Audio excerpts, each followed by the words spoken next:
My friend sent me this meme, and naturally, in Aku fashion, I felt the need to give him a whole historical lecture and symbolic schizophrenic breakdown of something that I know what I'm talking about is a black and white subject. No pun intended to that, because you see a black guy in the middle of with a long Shaquille O'Neal finger digging up his nasal patches as it's laying on his lips.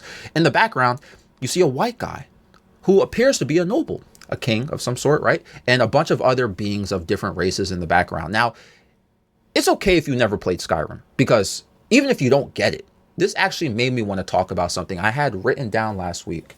First of all, let's just emphasize that this meme points out the Stormcloaks, right? You see the Stormcloaks in there, right? A well-known military faction in Skyrim made up of Nords.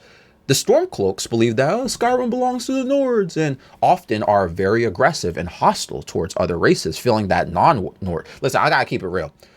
Non-whites do not belong in their country or homeland. That's what they feel. You know what I'm saying? I gotta keep it real. I gotta call a spade a spade. You know what I'm saying? This explains the presence of two busty Dunmer, dark elves, right? You see the dark elves in the picture. You see a Khajiit standing next to the Nord and an Argonian maid on the far left.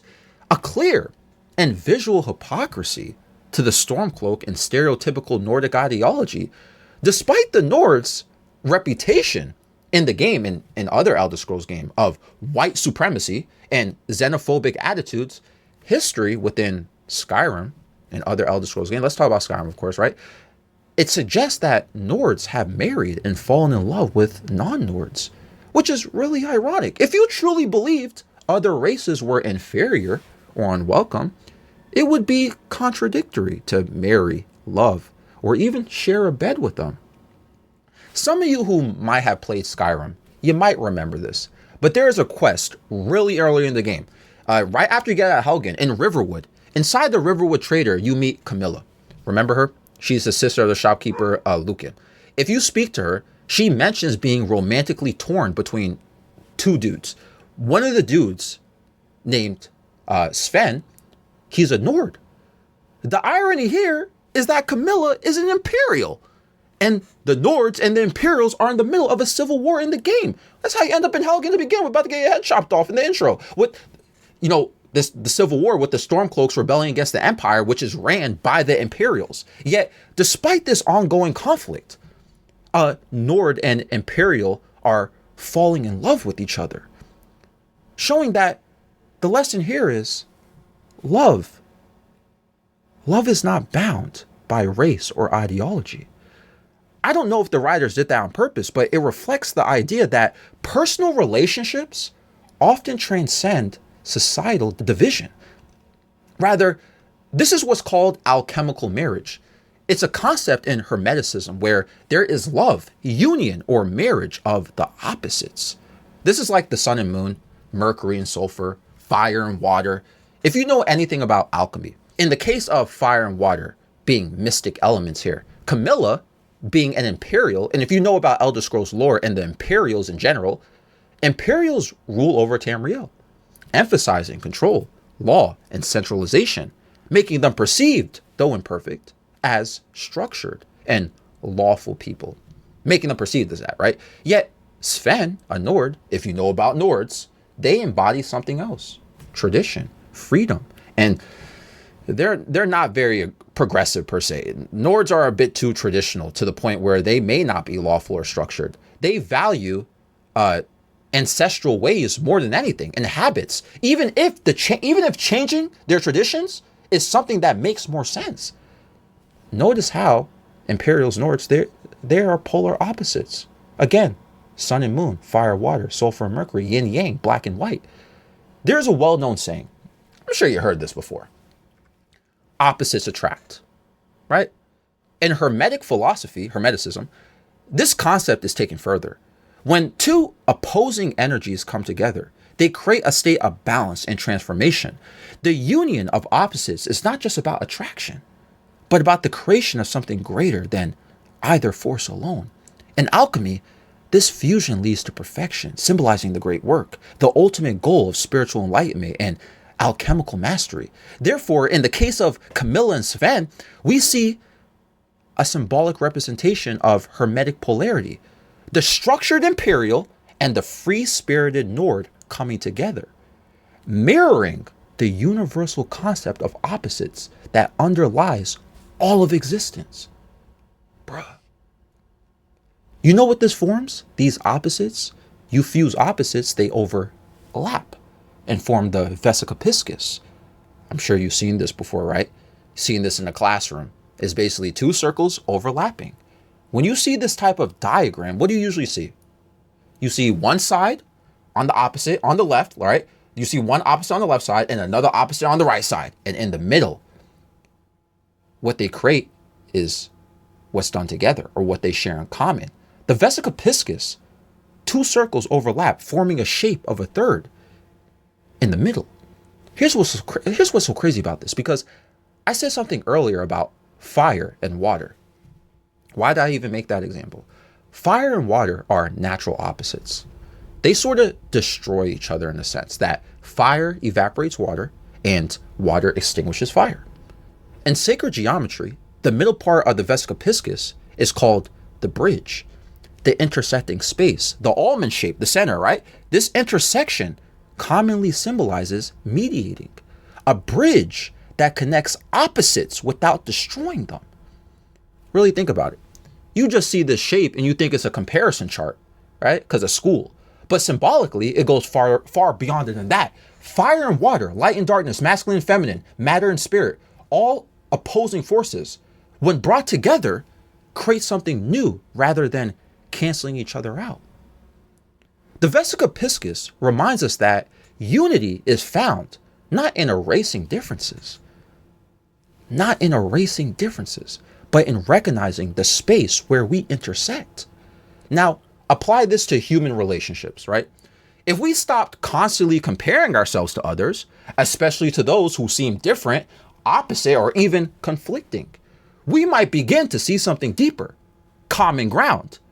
Beneath the surface of our perceived differences, there is always a space where we connect, where we share, where we are more alike than we think. This is the essence of the vesica piscis. It is the visual representation of coexistence and the balance of duality.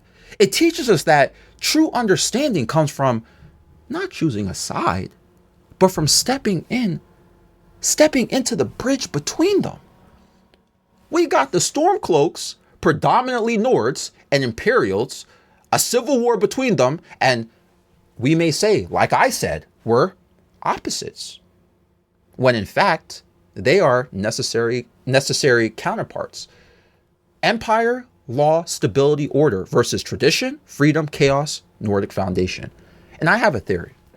You know how the game doesn't necessarily force you to complete the quest line? Okay, to beat the main story, you have several options. But the war doesn't have to be won, per se. I think it was never a matter of a winner here. It's just the reality of duality here, people. The Stormcloaks and the Imperials fighting with each other over differences, it's a necessary thing. They must struggle in order to form a new state of coexistence. Even in real life. Let's forget the video game for now. Real life. Wars happen, right? It's inevitable. Wars are going to happen. World peace is not a thing. Tell your little brother who made that wish during his birthday, good. I know it's good intentions. I wish for world peace. Man, shut up. That's not happening.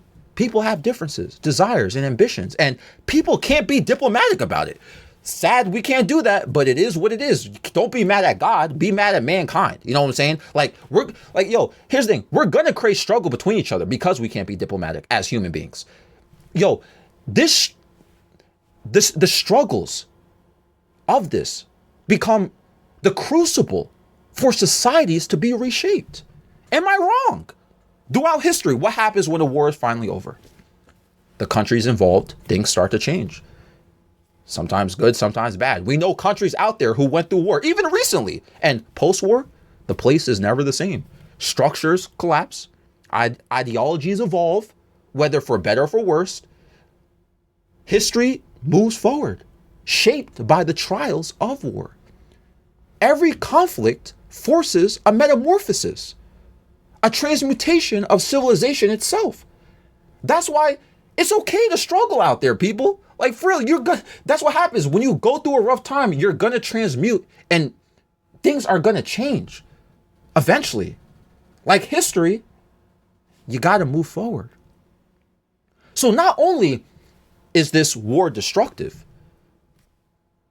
is also a dance between two necessary counterparts destined to reshape the future. From a simple glance, this meme, crazy how we got this far with this, right? This meme about the Stormcloaks and them marrying non-Nord wives appears simply ironic. A group of fierce, nationalistic, xenophobic warriors having non-Nords as wives and lovers. But if you want to get deep into it, it exposes the contradiction between ideology and human nature.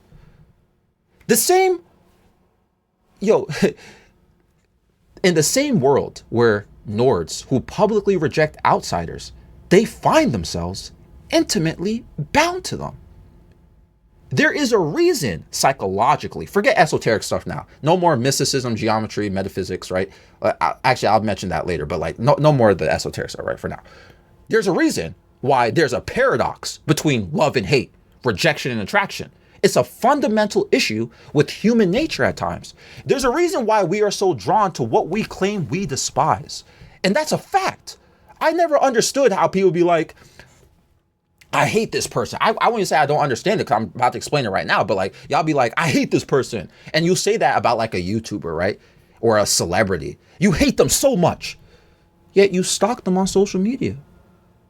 You're so mad at this YouTuber or something, you really hate them, yet you engage in their content to boost their algorithm? You give them, which is making them more successful. So if you want their downfall, why are you even like, I think it sounds like you're being stupid, but like, you give them attention, but I thought you hate them, yet you think about them a lot. You invest your energy into it. Deep in our psyche, our biology, and even the metaphysical structure of the universe itself, so we're going back to metaphysics here, what we reject, we unconsciously invite into our lives. And they say, what we resist persists. You may define yourself, whoever's watching this video, as an opposite to something or somebody, an ex-girlfriend, boyfriend, old friend, right? Yet you've become tied to the very same thing you wish to be free from. The Stormcloaks define themselves as the opposite of the Empire and foreign races, yet doing so, they become tied to the very thing they wish to be free from. You cannot escape certain things you reject that haunt you because sometimes we let it become an unconscious part of ourselves that we don't want to acknowledge. This is not a weakness. It doesn't make you a weak person. This is just part of the fragmented self. Truly accept those who are different. You got to accept the struggle. It's okay to go through it. It's okay to be different from other people. To hate something is to be obsessed with it. To obsess over something is to be attached to it. To be attached is to be bound to it. To be bound to it is commonly resulted in having a sense of love for someone, whether consciously or unconsciously, romantically or unromantically. You may not even know how much you love somebody or care for somebody because you're too busy hating. You know what I'm saying? I wrote a whole song about this called Roman Free. Hey, maybe for the outro for this video, it won't be Times Square for once, right? So what do you guys think? I went too far with the meme here. See, I knew this was going to happen. I actually had something else to talk about today. I never even got to, I wrote something down, man. Hey, whatever. This episode is found on Spotify and YouTube, maybe for another video. Roman Free.